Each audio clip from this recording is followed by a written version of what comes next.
Ya, kalau saya apa namanya, sejak awal yang saya jadikan stressing di dalam mencapai visi UMS ya, karena visi kita itu adalah menjadi pusat pengembangan iptek yang Islami Ya, dan memberi arah perubahan dunia ya.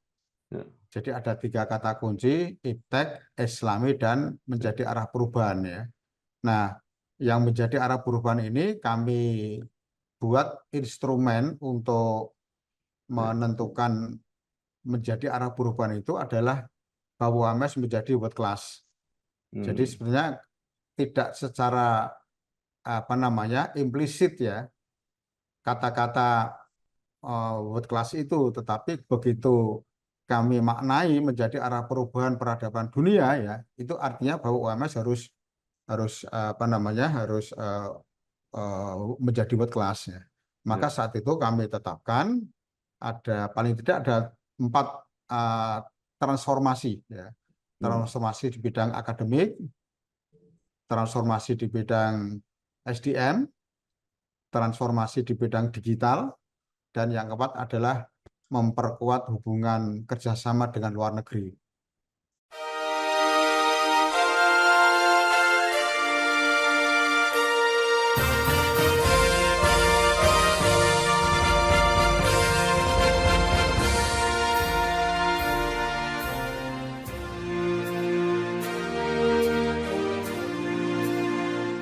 Bersama saya Bambang Sadiono di kanal Inspirasi untuk Bangsa. Mudah-mudahan kanal ini selalu bisa memberi inspirasi, motivasi, dan edukasi.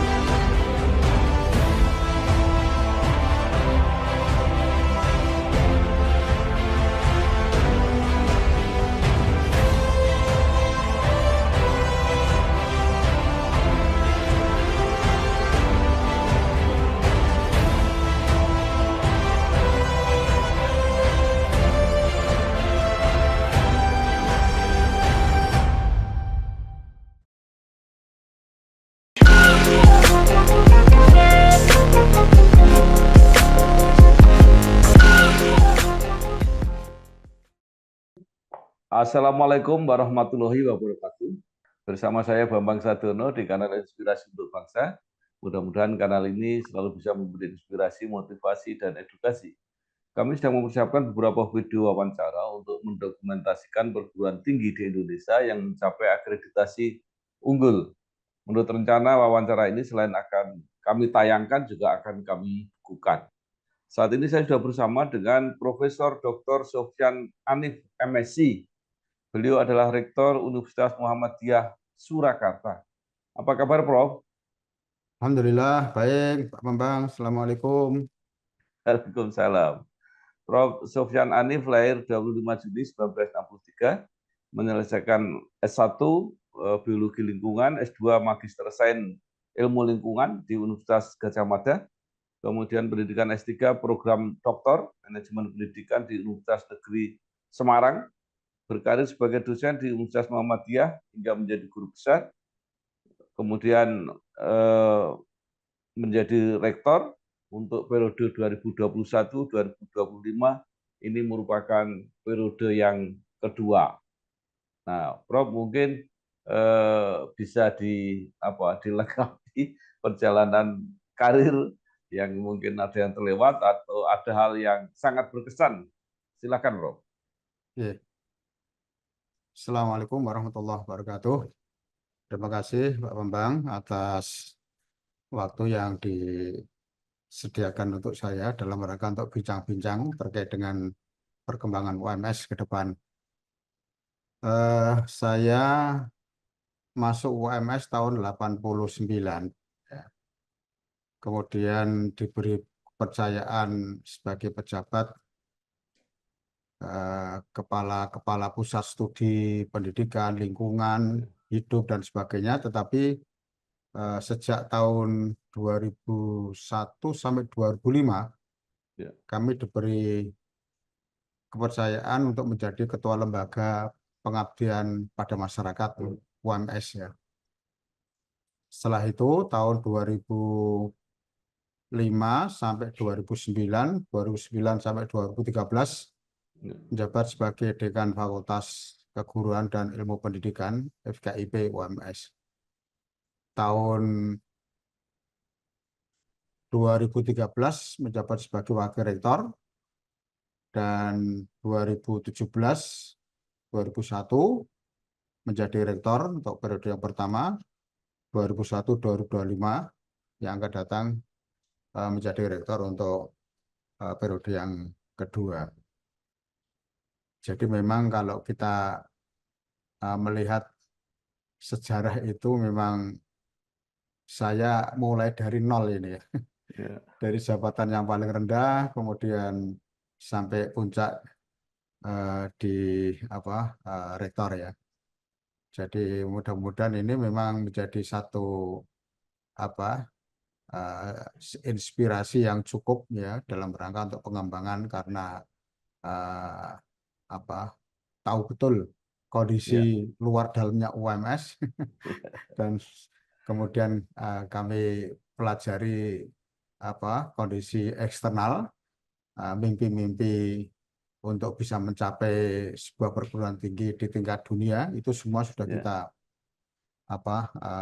akumulasikan dalam sebuah visi misi yang kemudian kami buat renstra pengembangan Ya. sampai tahun 2029 yang akan datang. Ya. Ya. Itu Pak Bambang Ya. ya. Ya. Jadi memang mulai Baik. dari nol.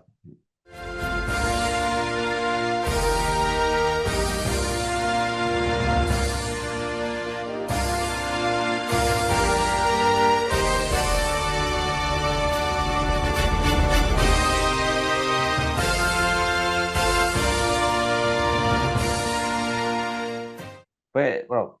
Mulai dari nol merintis karir hingga sampai ke puncak jadi direktur cukup panjang. Mungkin bisa bercerita dinamika UMS ini dari awal sampai akhirnya mencapai prestasi puncak dengan akreditasi unggul ini, Prof. Oke, kalau terkait dengan unggul, saya menjadi rektor tahun 2017 itu memang belum unggul ya, masih Ya. B. Ya. Tetapi karena saya menjadi asesor BAN PT waktu itu, sehingga saya mencoba untuk mempelajari kelemahan-kelemahan hasil dari akreditasi UMS. Karena waktu itu kami semua pimpinan merasa ini pasti dapat A gitu ya. Ya. Tapi ternyata setelah diumumkan dapat B. Setelah kami pelajari berdasarkan keilmuan BAN PT yang saya menjadi asesor itu, ternyata memang ada beberapa poin saya temukan, kalau tidak saya masih ingat itu 32 poin Ya. yang bisa Ya. saya bandingkan ya.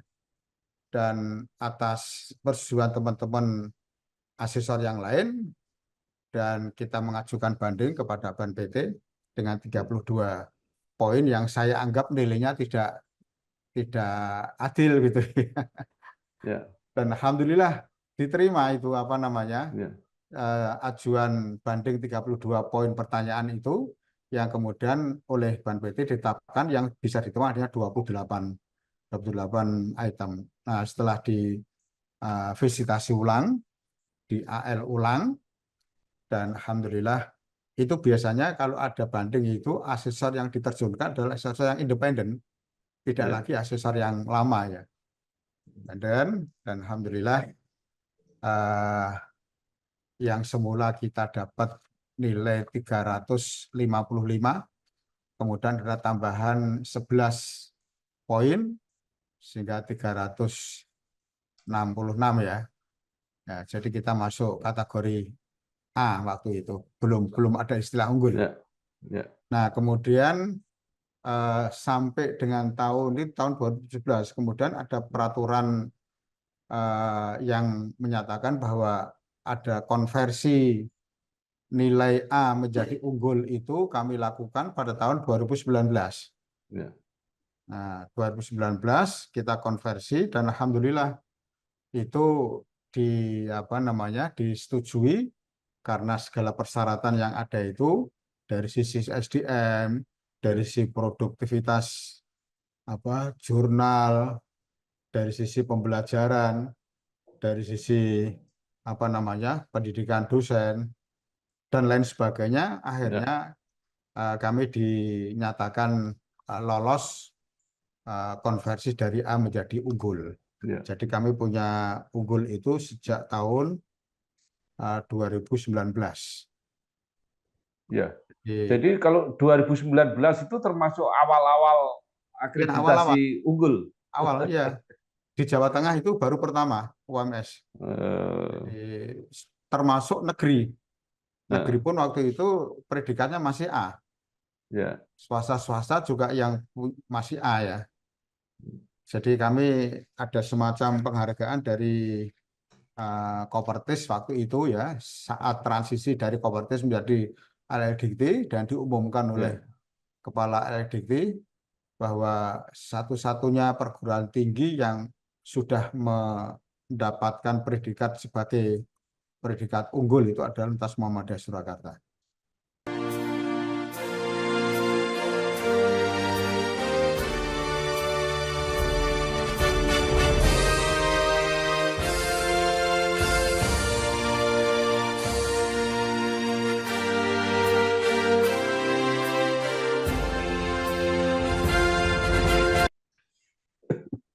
Ya, luar biasa.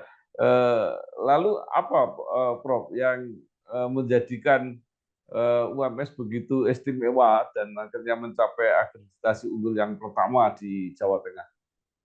Ya, kalau saya apa namanya, sejak awal yang saya jadikan stressing di dalam mencapai visi UMS ya, karena visi kita itu adalah menjadi pusat pengembangan iptek yang Islami Ya, dan memberi arah perubahan dunia ya.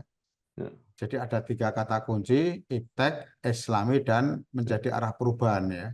Nah, yang menjadi arah perubahan ini kami buat instrumen untuk ya. menentukan menjadi arah perubahan itu adalah bahwa UMS menjadi world class. Jadi Hmm, sebenarnya tidak secara apa namanya implisit ya kata-kata world class itu, tetapi begitu kami maknai menjadi arah perubahan peradaban dunia ya, itu artinya bahwa UMS harus harus apa namanya harus eh, menjadi world class ya. Maka ya, saat itu kami tetapkan ada paling tidak ada 4 eh, transformasi ya. hmm, Transformasi di bidang akademik, transformasi di bidang SDM, transformasi di bidang digital, dan yang keempat adalah memperkuat hubungan kerjasama dengan luar negeri. Ya, transformasi di bidang akademik ya, kami membuat atau memperkuat lembaga penjaminan mutu, bahkan itu yang langsung tanggung jawab adalah rektor, tidak berada di bawah wakil rektor, tapi langsung koordinatif dan penanggung jawabnya adalah rektor. Nah, disitulah kami bermain menambahkan SDM-SDM yang kuat ya, kemudian juga apa sistem LCM itu ke bawah ke fakultas sampai ke prodi itu kami buat struktur namanya gugus ya gugus penjaminan mutu dan kemudian setiap program studi itu kami tambah satu sekretaris. Jadi setiap program studi ada dua sekretaris, sekretaris prodi maksudnya, satu ya, sekretaris untuk bekerja secara normatif tugas-tugas keprodian. Sekretaris kedua ini yang saya minta untuk bekerja khusus untuk menyusun dokumen, mengumpulkan dokumen, dan membuat kegiatan-kegiatan yang secara langsung mendukung apa akreditasi unggul, ya, akreditasi A waktu ya. Nah, dan akhirnya berhasil itu. Dan akhirnya berhasil. Di samping itu kita SDM, transformasi SDM itu kita eh, apa namanya eh, tidak hanya sekedar kuliahkan ke S3 ya, tetapi juga ya, penguatan staffing ya. Staffing itu juga kita tidak kita sepelekan karena itu juga jadi ya. bagian SDM yang bisa mendukung tercapainya perkembangan perguruan tinggi itu staffing. Staffing bahkan kita ajak ke beberapa perguruan tinggi luar negeri, ya, bagaimana dia harus melaksanakan tugas dari masing-masing lembaga penjamin mutu, bagaimana dia harus membuat SOP uh, terkait dengan banyak hal, ya, uh, akademik yang ada di dalam kampus, ya. Bahkan karena staf itu juga berkaitan dengan tamu-tamu, kita menuju world class itu kita kursuskan bahasa Inggris, ya. Itu semua kita lakukan sehingga staf kita bisa bekerja secara prima, yang tugasnya adalah mendukung para dosen, mendukung lembaga atau unit yang sedang uh, melaksanakan kegiatan. Nah, jadi Ya, tidak boleh ditinggalkan, dosen dan tendik itu menjadi bagian yang utuh, ya. Ya, ya, tidak boleh mengedepankan hanya dosennya saja. Karena semua baik. itu bergantung juga pada staf-staf itu. Ya, Dan alhamdulillah baik.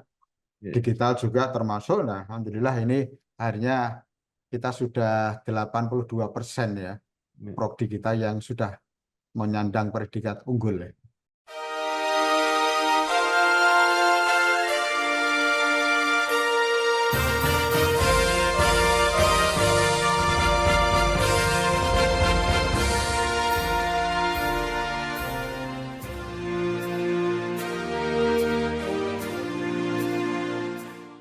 Baik, Prof. Tadi misinya adalah menjadi pusat iptek Islami yang jadi arah perubahan dunia. Sebagai pusat iptek itu implementasinya seperti apa? Kami mau melengkapi lembaga riset, ya. Kami Ya, buat lembaga riset dan inovasi, ya. Di samping juga ada lembaga pengabdian masyarakat, ya. Nah, di lembaga riset dan inovasi itu di bawahnya kami lengkapi dengan pusat-pusat studi, ya, ya, pusat studi pendidikan, pusat studi gender, pusat studi teknik, ya, pusat studi psikologi Islam, pusat studi agama, pengembangan agama, dan lain-lainnya yang mendukung sumber daya manusia yang ada di UMS, termasuk mendukung prodi-prodi, sehingga hampir setiap prodi kami itu punya pusat studi. Tapi ya, kalau pusat studi di bawah koordinasi atau di bawah lembaga riset itu, bukan di bawah fakultas, ya, tapi ya, kita tarik di bawah lembaga riset dan inovasi itu. ya. Kita sekarang ada 40 lebih pusat studi. Kemudian kalau yang karakter Islami itu seperti apa, Prof? Perwujudannya? Karena kami kan di bawah Muhammadiyah, Ya, sehingga kami kalau di tempat lain ada Tridharma, kami ada Catur Dharma. Yang pertama pengajaran, penelitian, pengabdian. Kami ada drama yang keempat adalah Al-Islam dan Kemuhammadiyahan. Nah, Islam Muhammadiyahan ini kami punya beberapa kegiatan yang secara langsung nanti akan berdampak pada tingkat keimanan, tingkat implementasi nilai-nilai keislaman di dalam kehidupan kampus itu. Satu, ada kajian kajian rutin setiap hari Selasa pagi. Ya, semua dosen wajib ikut secara ya, daring, secara Zoom, ya, dengan Zoom. Kemudian ada kajian apa namanya Qiyamul Lail. ini, ini yang ya, mungkin jarang ditemukan ini. Kajian Qiyamul Lail itu dosen-dosen tendik itu setiap malam Jumat ya, diminta untuk bangun tengah malam, sholat tahajud. Kemudian setelah sholat tahajud kita kajian, ya, mendengarkan pencerahan dari ustadz-ustadz yang kita tunjuk. Ada ya, kajian yang sifatnya bulanan. Dan yang paling penting itu adalah kami setiap tahun melakukan Baitul Arqam. Baitul ya, Arqam bagi dosen, bagi pimpinan, bagi tendik, ya. Ini yang sampai sekarang paling tidak setiap tahun dosen, tendik itu mengikuti Baitul Arqam, dan itu dinilai kelulusannya, karena kelulusan Baitul Arqam itu nanti akan dipakai dasar untuk kenaikan pangkat. ya, Jadi orang mau naik jabatan fungsional dari lektor menjadi lektor kepala, direktur kepala menjadi guru besar itu juga dinilai kelulusan dari kegiatan-kegiatan kajian dan Baitul Arqam tadi. Ya, ini Ya. memang belum ada kita temukan di perguruan tinggi ini. Baik.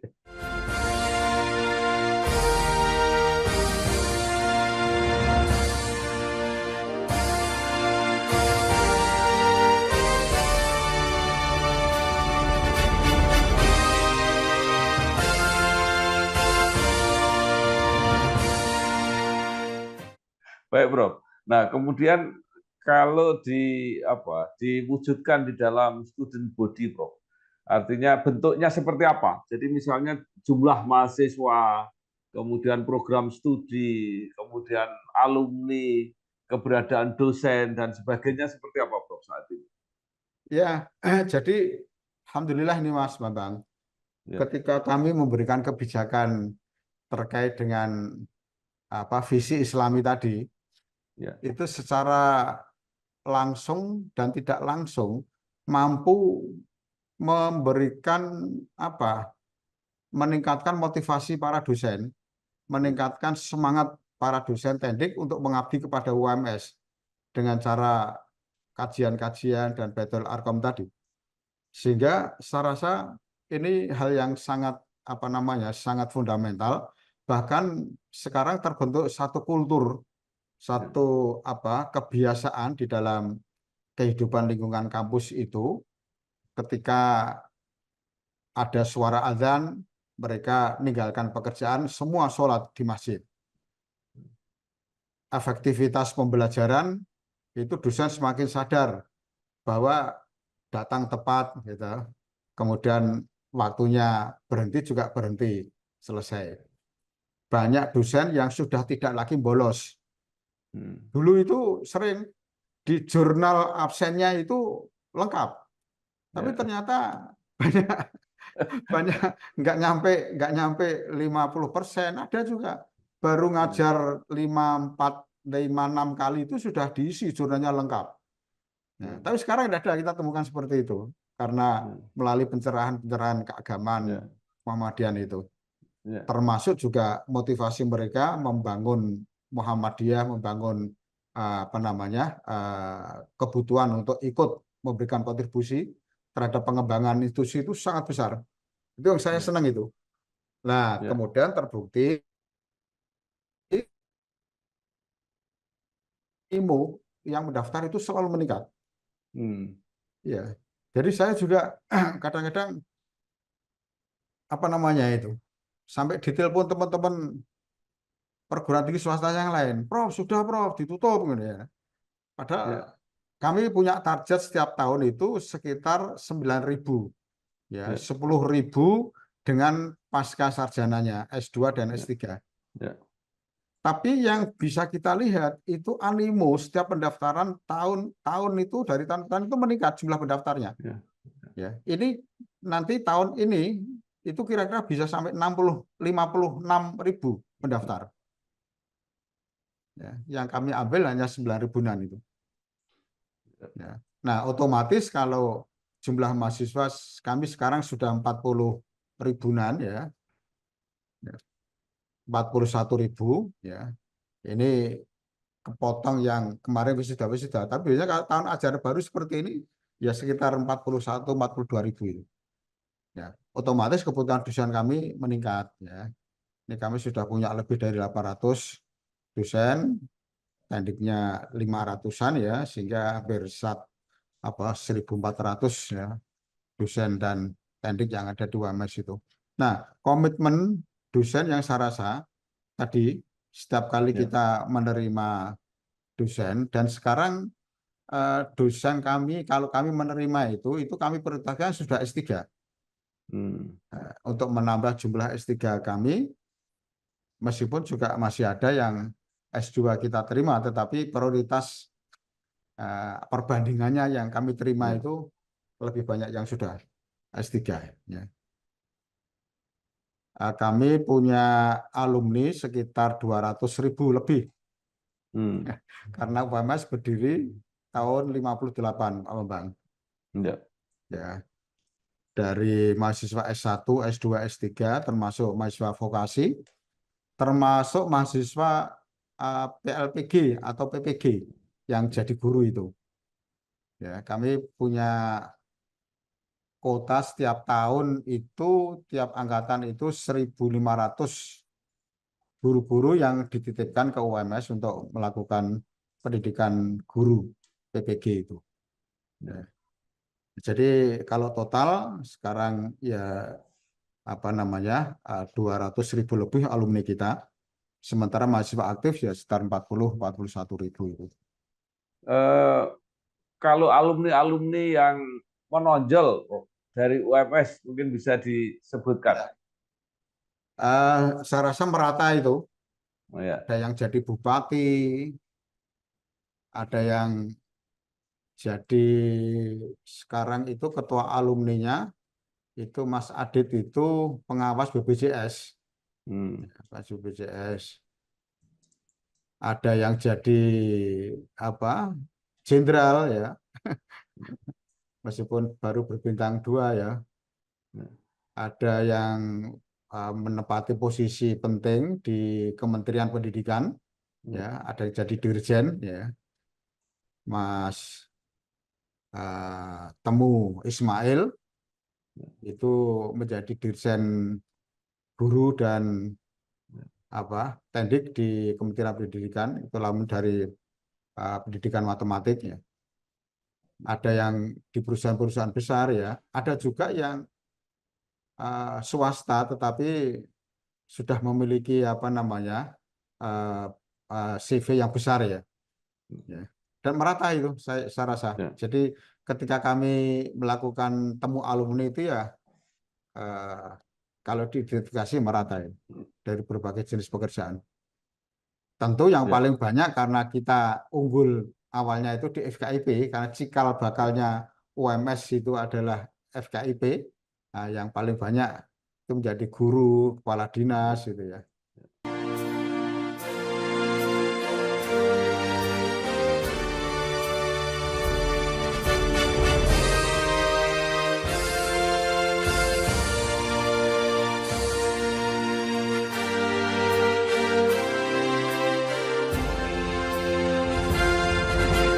Baik, untuk menyelenggarakan program pendidikan yang begitu besar, mungkin ada fasilitas-fasilitas yang luar biasa. Kalau tidak salah di komplek UMS itu juga ada bangunan yang sangat megah.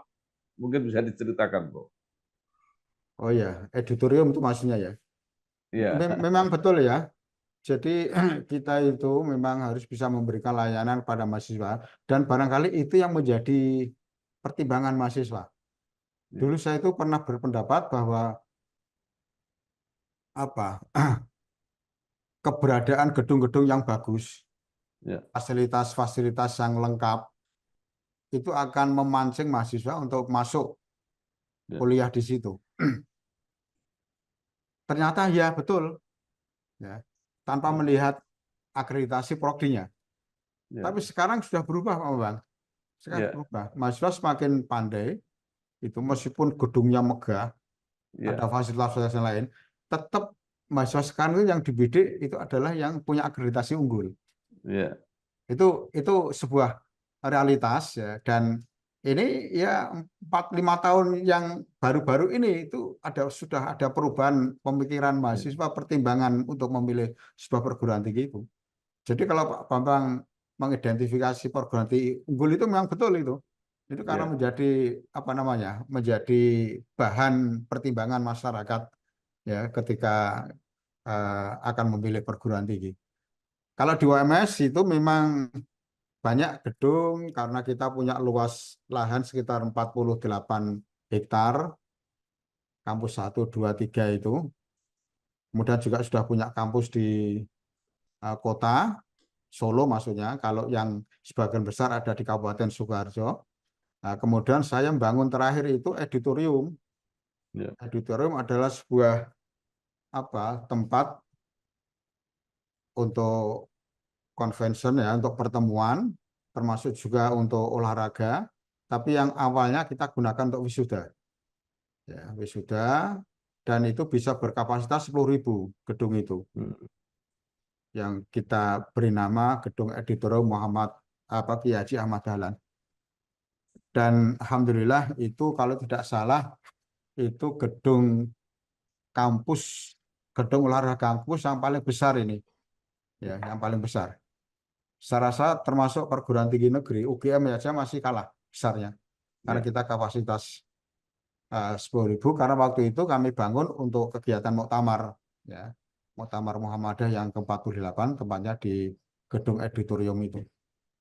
Dan itu saya bangun ya 365 miliar, ya, Hmm. tanpa bantuan dari siapapun, ya, asli murni dari uang-uang mahasiswa itu. Kemudian eh, kalau berdasarkan penilaian para ahli pembangunan itu diprediksi 1 triliun itu habisnya itu. Tapi enggak, 365 Pak. Ketika Pak Menteri Pak Menteri Olahraga, Pemuda dan Olahraga pinjam untuk Asia Para Games, ya, kami sudah silakan pakai aja Pak Menteri itu. Tanya dapat sumbangan dari pemerintah berapa? 0% yang gitu. Ini kita bangun sendiri 300 sama. Banyak 365 itu, gitu. Wah, saya kira sampai 1 triliun itu ya, gitu. Enggak lah itu. Itu yang kerjakan ya teman-teman sendiri dari Fakultas Teknik, saya bilang itu. Gitu. Jadi murah. Nah, sekarang bisa dipakai oleh pemerintah, karena setelah itu dipinjam terus dari Ya. kementerian, dari dinas-dinas, terakhir dari Kadin, ya, Ya. untuk kegiatan-kegiatan nasional, Ya. sampai Ya. masyarakat umum yang meminjam untuk mantu dan sebagainya itu, ya.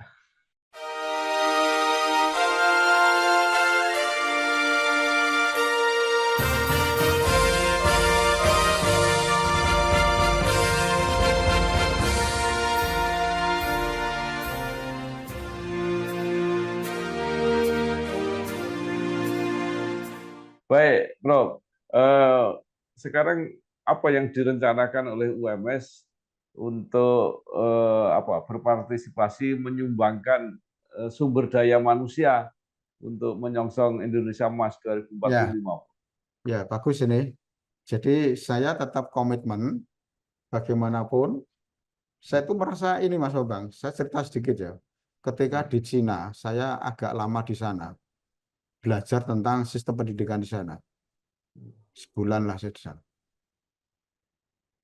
Dan itu sebenarnya undangan dari Menteri Pendidikan Cina. Kami bersepuluh dengan rektor-rektor yang lain. Kami senang melihat perkembangan Cina itu. Dan mungkin sekarang dikatakan number one itu untuk perkembangan iptek, ya. Ya. Amerika sudah kalah, ya. Sekarang mau disusul Korea Selatan itu. Ya.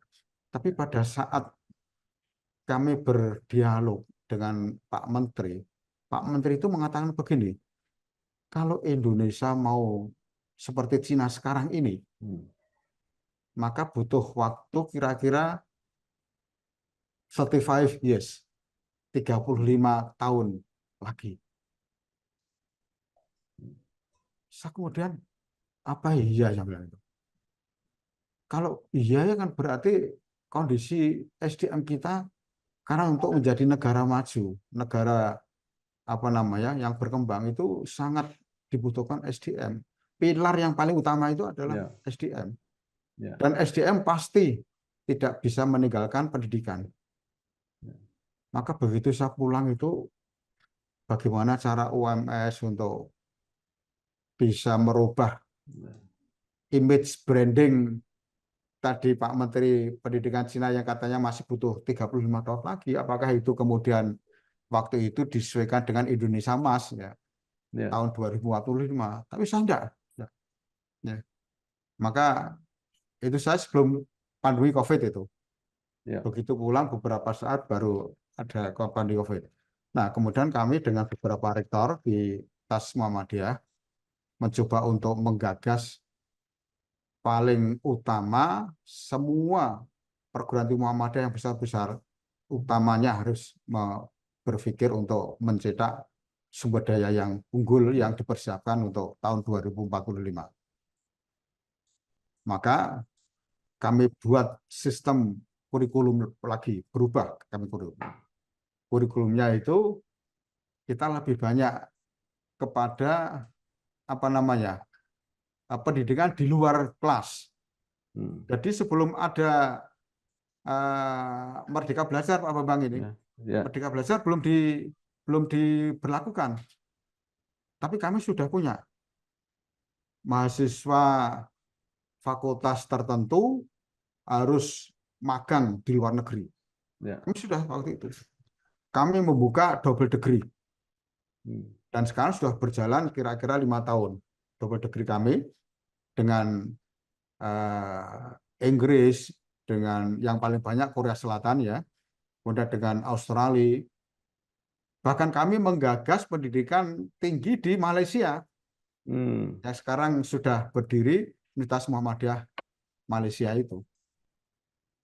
Nah, ternyata membangun sumber daya unggul, mengurangi jumlah pendidikan dalam kelas, tapi mereka kita bebaskan sesuai dengan passionnya untuk magang dimanapun asal sesuai ya dengan bidangnya, itu membawa wacana yang jauh lebih besar. Mereka punya pikiran-pikiran maju. Tidak disuruh maju aja, dia sudah berpikir maju untuk dirinya. Itu yang paling penting. Jadi itu sifatnya hanya memberikan semangat, memberikan motivasi itu ya. Dan semakin tahun semakin banyak para mahasiswa kami yang mengambil double degree. 2 tahun di UMS, 2 tahun di luar negeri. Dan mereka untung dapat double ijazah. Iya. Nah, inilah yang membangun kami. Kami punya keyakinan tidak 35 tahun.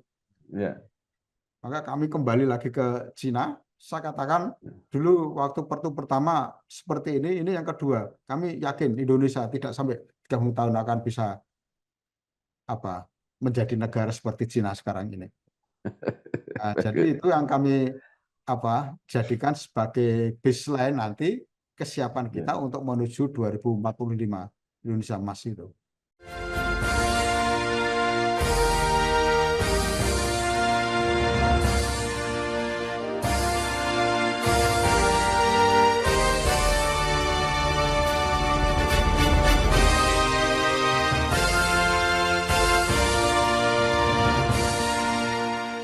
Terakhir, Prof, begitu strategisnya akreditasi unggul, ya, tadi bisa menjadi ukuran prestasi, bisa menjadi petunjuk bagi masyarakat. Tetapi kan 2025 menurut rencana akreditasi unggul untuk institusi perguruan tinggi akan dihilangkan. Ya. Nah, apa pendapat Prof. Sofyan mengenai hal ini? Ya, betul. Jadi gini, dan itu sudah kami antisipasi, Mas Bambang. Jadi kami sekarang tidak lagi hanya sekedar bicara unggul, tapi kami sudah menuju world class. Nah, maka instrumen-instrumen kalau kita pelajari ketika ada kebijakan akreditasi yang diberikan oleh pemerintah, maka ke depan ya kita atau semua stakeholder yang ada di perguruan tinggi itu mestinya sudah tidak lagi bicara tentang agregasi dan non-agreditasi. Gitu. Tapi bagaimana meraih minimal ini. Karena di atas teragregasi itu adalah unggul. Minimal itu unggul. Nah, syukur kalau kita mau bersaing, kita ada akselerasi pengembangan iptek bangsa ini ke depan. Kita sudah harus segera menuju ke industri 5.0, 6.0 ya. Dan kemarin saya di UMS menjadi host lomba robot Indonesia, kontes robot Indonesia, hostnya di UMS. Saya melihat inovasi kreasi adik-adik mahasiswa itu luar biasa sekarang. Bisa membuat main bola, sepak bola, renang di air, terus bertani, bercocok tanam, robot. Ya. Ternyata mereka sudah menggunakan teknologi AI, artificial intelligence, yang sudah bisa didesain, kemudian dimasukkan ke robot, ya. Sehingga kalau sekarang Cina kita masih terbatas robot, kalau Cina sekarang dengan manusia buatan, ya, manusia dengan kecerdasan buatan itu, insya Allah tidak lama lagi nanti kita meskipun robot, nanti sebentar lagi akan bisa menyaingi Cina itu. Maka kurikulumnya, ya, yang terkait dengan apa namanya, dengan akreditasi, ya tentu lebih banyak menilai atau instrumen yang secara langsung terkait dengan pengembangan ipteknya. Pengembangan ipteknya, kemudian dilihat tingkat inovasinya. Ini nanti juga akan berkaitan dengan kualitas dosen. Jadi dosen yang berkualitas itu tentu akan mampu membuat mahasiswa itu berkreasi, bisa menjadikan mahasiswa itu unggul. Itu kalau dosen-dosennya juga unggul, berkualitas. Maka bagaimanapun SDM itu tetap menjadi satu pilihan yang pertama, apalagi ketika kita berubah instrumen dalam akreditasi itu. Tetap SDM yang harus dikejar. Baik. Baik, terima kasih sekali Profesor Dr. Sufyan Anip, MSI, Rektor Universitas Muhammadiyah Surakarta. Banyak sekali yang sudah disampaikan. Mudah-mudahan ini bermanfaat untuk kita semua. Terima kasih sekali lagi, Prof. Sukses. Sama-sama. Assalamualaikum warahmatullahi wabarakatuh. Waalaikumsalam warahmatullahi wabarakatuh. Terima kasih, Mas Bang.